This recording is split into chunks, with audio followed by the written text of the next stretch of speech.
ለምን አበድሽ? ንብረት በስምሽ ስለነበር የልጄ ነው አልሽ። እኔም ቆንጆ ሚስት አገባሁ፣ እሱም ሞተ፣ አንቺም አበድሽ። ናቲ ሞተ። አትሄጂም።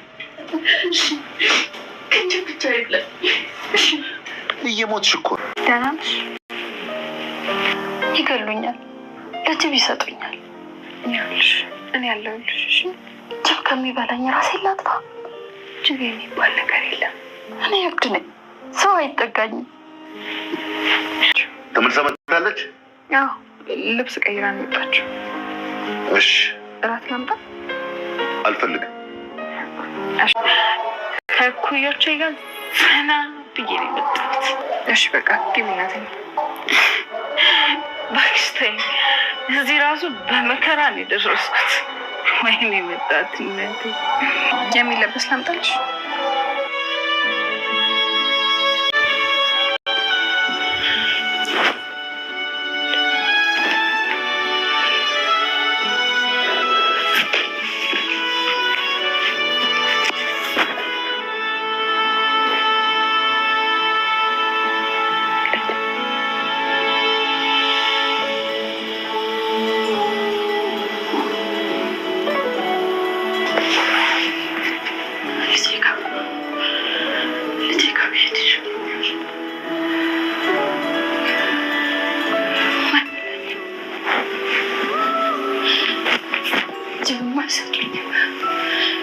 ልጄ ጋር ብሄድ ይሻለኛል።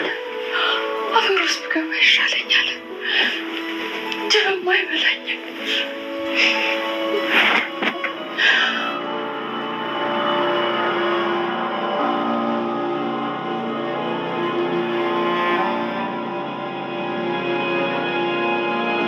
በስተመጨረሻም እኔ ያለሁልሽ፣ እኔ ያግዝሻለሁ፣ ካለሽበት ነገር በሙሉ እኔ ያስወጣሻለሁ፣ አይዞሽ አትፍሬ፣ ጅብ የሚባል ነገር የለም እያለች እንግዲህ እጅግ በጣም ያሳዘነቻትን ማለት ነው ካለችበት ችግር ለማውጣት እየታገለች ትገኛለች በብዙ ነገሮች ማለት ነው። እንግዲህ ከዛ ቤት ወጥታ ዳግም በገባችበት ቤት ደግሞ ሌላ የሆነ ፈተና ነው እየገጠማት ማለት ነው። በነገራችን ላይ አርፈሽ ከተቀመጥሽና እንዲሁም ደግሞ ወደዚያ ክላስ ካልልሽ ከዚህ ቤት ሰላም ይፈጠራል። ሰላም የማይፈጠረው ወደዚያ ክላስ ስትሄጅ ነው በማለት እንግዲህ አሰሪዋ አስጠንቅቆ ነግሯት ነበር ማለት ነው። ግን ደግሞ ትሁት ያው እንግዲህ ልበቀናዋ ማለት ነው ያየችውን ነገር ዝም ብላ ማየት አልፈለገችም። እንደምንም ብላ ከዚያ ክላስ ማን እንዳለና ምን እንዳለ ገብታ አይታለች። በስተመጨረሻም እንግዲህ የሰውየው የድሮ ሚስቱ ሙታለች ሲባል የነበረው ግን በህይወት አለች። በህይወት እያለች እንደዚህ እያሰቃዩት ማለት ነው። እነሱ እንደፈለጉ እየዘለሉ ይገኛሉ። የሚገርም ነገር በቃ የራሷን ንብረት ነው እንደዚህ ሊያደርገው የቻለው ማለት ነው። እና የእሷን ንብረት እንግዲህ በልጄ ስም አደርጋለሁ በሚል መልኩ በዚያ ደግሞ አታደርጊውም በማለት እንግዲህ ልጇን ገሎ እንዲሁም ደግሞ ሚስቱን አሳብዶ ይገኛል ማለት ነው። ሚስቱን እንደዚህ በአንድ ክላስ ውስጥ አሳብዶ እሱ ግን ገና ከአንዲት ለጋጋ ማለት ነው አግብቷት እየኖረ እሷም ደግሞ ለገንዘብ ብላ የፈለግኩትን ነገር አደርጋለሁ ብላ ስትናገር እንግዲህ ሰምተናታል። በነገራችን ላይ ስለምንም ነገር ይብን ራሱ እሱን አትወደውም አታፈቅረውም። ግን ደግሞ ስለ ገንዘብና ገንዘብ ብላ ነው የገባችው። ገንዘብ ስለተሰጣት ወይንም ደግሞ ወርቅ ስለተገዘ እንደፈለገች ስለሆነች ብቻ ነው እዛ ቤት እየኖረች ያለችው እና እንደፈለገች ሆና ከኩዮቹ ጋራ እንደፈለግኩኝ ተዝናንቼ ነው የመጣሁት በማለት እንደውም ስትናገር ነበር ማለት ነው። እና አሁን ላይ ማለት ነው ትሁት የገባችበት ውጥንቀት ውስጥ እውነት እጅግ በጣም ከባድ ነው የሚሆነው። ግን ደግሞ በእርግጠኝነት ራሷን ልታጠፋ እንግዲህ ልጅሽ ሙቷል ስላሏት ወደ ልጄ እሄዳለሁ እያለች እንግዲህ እንደዚህ እየተሰቃየውና እንደዚህ ከምኖር እንዲሁም ደግሞ ከሚገሉኝ አሊያም ለጅብ አሳልፈው ከሚሰጡኝ ወደ ልጄ ወደ ናቲ ብሄድ ይሻለኛል ብላ እንግዲህ ቆርጣለች ማለት ነው። ግን ደግሞ በስተመጨረሻ ትሁት በእርግጠኝነት ትደርስላታለች። ምክንያቱም በሩን እየከፈተች ሙከራ እያደረገች ነበረ። በሆነ አጋጣሚ የምታተርፋት ይሆናል። ሰዎቹ ሊያዩትም ላያዩትም ይችላሉ። በእርግጠኝነት ላያዩት ይችላሉ። ምክንያቱም እሱም ገብቶ ተኝቷል፣ የቤቱ ባለቤት እንዲሁም ደግሞ ልጅቷም ሚስት ተብዬዋ ማለት ነው። እሷም ሰክራ ከጓደኞቿ ጥንብዝ ብላ መታለች። ስለዚህ ሊያዩት አይችሉም ማለት ነው። በነገራችን ላይ ቁልፉን በግልጽ እኮ ለትሁት እየተዋት እየሄደ ነው። ቁልፉን አሁን ለትሁት እየተውላት ይወጣሉ ይገባሉ ማለት ነው። እና ትሁት እንዴት ትገባለች ወይንም ደግሞ እንደዚህ ታደርጋለች ብለው እንዴት እንዳልገምቱ ብቻ አላውቅም፣ ግን ደግሞ አስፈራርተዋታል። ሲቀጥል ደግሞ ሚስትየዋ ምን ብላለች? እሷ የሞተ ሰው እንደዚህ ምናምን ነገር የሚባል ነገር በጣም ነው የምትፈራው። ስለዚህ ወደዚያ ክላስ በፍጹም ልገባ አትችልም በማለት እንግዲህ ለባሏ ስትናገር ነበር ማለት ነው። እና በዚያን ምክንያት ስለምትፈራ እንደዚህ ስላሉ ምናምን ብቻ አላቅም። ቁልፉን ግን ከእሷ ጋር እያስቀመጡ እንደዚሁም ደግሞ ሰውየው ራሱ ማለት ነው ሊገባ ሲል እንግዲህ የሚስቴ እቃዎች ወይንም ደግሞ የሚስቴ በጣም ሀብት ነገሮች አሉ ስላሉ ነው። ስለዚህ ራሴ ነኝ የማጸደው፣ ራሴ ነኝ የምንከባከበው፣ ክላሱንም እኔ ነኝ የማጸደው፣ እኔ በፈለግኩበት ሰዓት ነው የምገባ በማለት ነው እንግዲህ ትሁትን ያስጠነቅቃት። በነገራችን ላይ የቤቷን ባለቤት ወይንም ደግሞ የንብረት ባለቤቷን እንደዚህ አሳብደው እንደዚህ አንድ ክላስ አድርገው እነሱ የሚጫወቱት እና እንደዚህ እንደፈለጉት ዘና የሚሉት ወይንም ደግሞ እንደፈለጉ የሚኖሩት እዚህ ክላስ ውስጥ አስቀምጠዋት ማለት ነው። ባሳበዷት በሷ ገንዘብ ነው እነሱ እየተዝናኑ ያሉ፣ ያውም ደግሞ ልጇን ማለት ነው አሳጥተዋት። ልጇን በነገራችን ላይ ይብን የሰውየው ልጅ ራሱን ላይሆን ይችላል። በእርግጠኝነት የራሱ ልጅ ቢሆን እንኳን ባልገደለው ነበር ማለት ነው። ስለዚህ እዚህ ውስጥ የታሰረችው ማለት ነው እንደዚሁም ግፍ የሚፈጸምባት በእርግጠኝነት ልጅ ኑሯት እንደዚሁም እሱን አግብታ ከዚያ ልጇን ገሎ እሷንም እንደዚህ አሳብዶ እሱ እንደፈለገ እንደሆነ ነው ብቻ እኔ የተረዳሁት ማለት ነው። እና እሷ ደግሞ ጅብ የሚባል ነገር በጣም ነው የምትፈረው። በቃ እዚያ ውስጥ ታስራ ስለምትኖር ውጩንም ስለማታየው በጣም ግራ ገብቷታል። በጣም ጭንቀት አለ። በዚያ ላይ ደግሞ የወለደችው የራሷ የሆነ ልጇ አለ።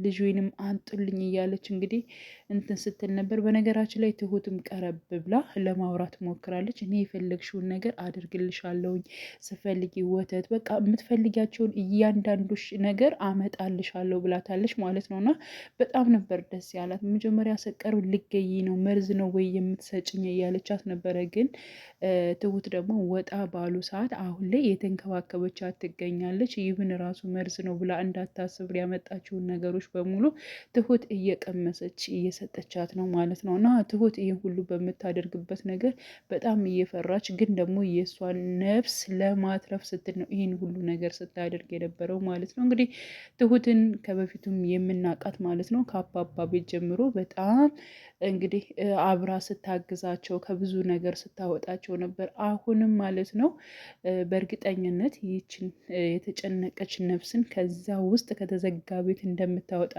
ፍትህ እንደምታገኝ ተስፋ እናደርጋለን። ምክንያቱም አሁን እያደረገችው ያለችው ነገር ትሁት አባባ ራሱ ራሽን ጠብቂ፣ ተጠንቀቂ ልጅ፣ ራሽን ያልሆነ ውስጥ እንዳትከች እባክሽን፣ አንቺ ስራሽን ብቻ ስሪ ብሏት ነበር ደግሞ ደጋግሞ ማለት ነው። ግን ደግሞ አባዬ እኔ ስራዬን መስራት አልቻልኩም፣ በጣም ነው የተጨናነኩተኝ።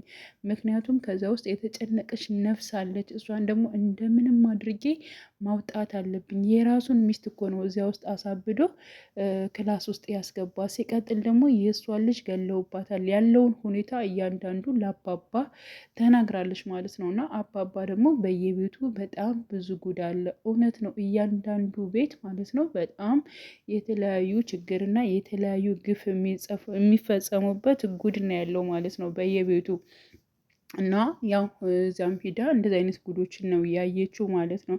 ስለዚህ እባክሽን ትሁትዬ የራስሽን ጠብቂ፣ የራስ ችግር በጣም ብዙ ችግር አሉብሽ እና አሁንም ችግር ውስጥ እንድትገቢ በፍጹም አልፈልግም ልጄ እባክሽን እያላት እንግዲህ አባባም እየለመናት ይገኛል። እና እንዴት አድርጌ ነው ማትረፍ የምችለው? እንዴት አድርጌ ነው እሷንስ እዚያ ጋር ማውጣት የምችለው? እያለች እንግዲህ እሷም እያሰበች እያንሰላሰለች ትገኛለች። እውነት ለመናገር ትሁት በእርግጠኝነት ከዚህ ውስጥ የምታወጣት ይሆናል አውቃለሁ። በጣም ብዙ ነገሮች ሊደርሱባታል፣ ብዙ ችግሮችም ከእሷ ጋር ሊደርሱባት ይችላል ማለት ነው።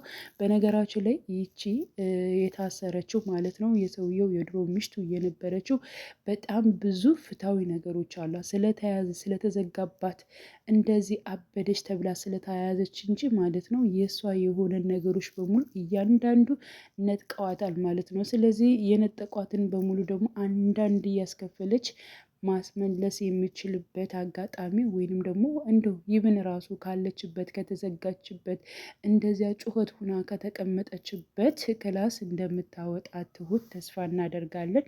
አመለጠች ማለትም ትችላለች። በነገራችን ላይ እኔ የማውቀው ነገር የለም ብላ ክፍት አድርጋ እንደዚያ ማድረግ ትችላለች። ግን ደግሞ የት ነው የምትሄደው የሚለው ነገር በጣም አስቸጋሪ ነው። አሁን ላይ እንግዲህ ራሷን ለማጥፋት ማለት ነው። ልጅሽ ሞቷል የለም እያላት ነበረ።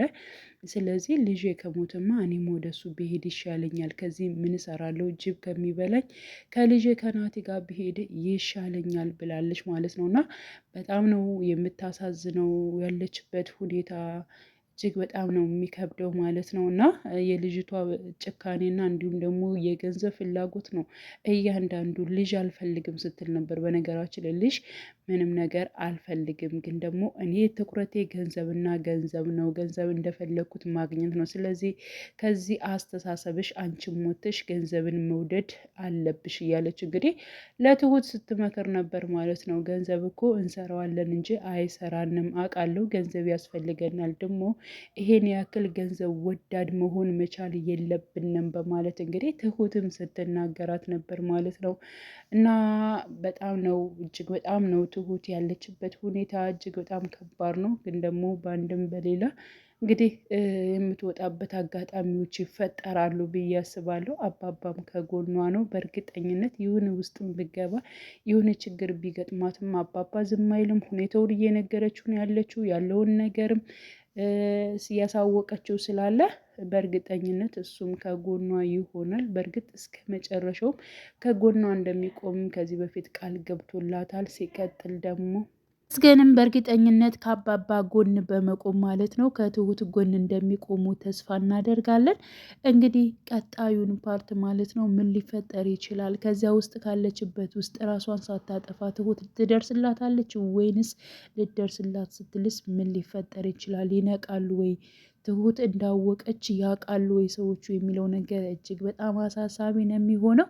ቀጣዩን ፓርት በጉጉት የምንጠብቅ ይሆናል። ውድ ቻናሌ ተከታታዮቼ ቤተሰቦቼ በያላችሁበት ሰላማችሁ ይብዛልኝ። ለቤቴ አዲስ የሆናችሁ የደውል ምልክቱን በመጫን ቤተሰብ ይሁኑ።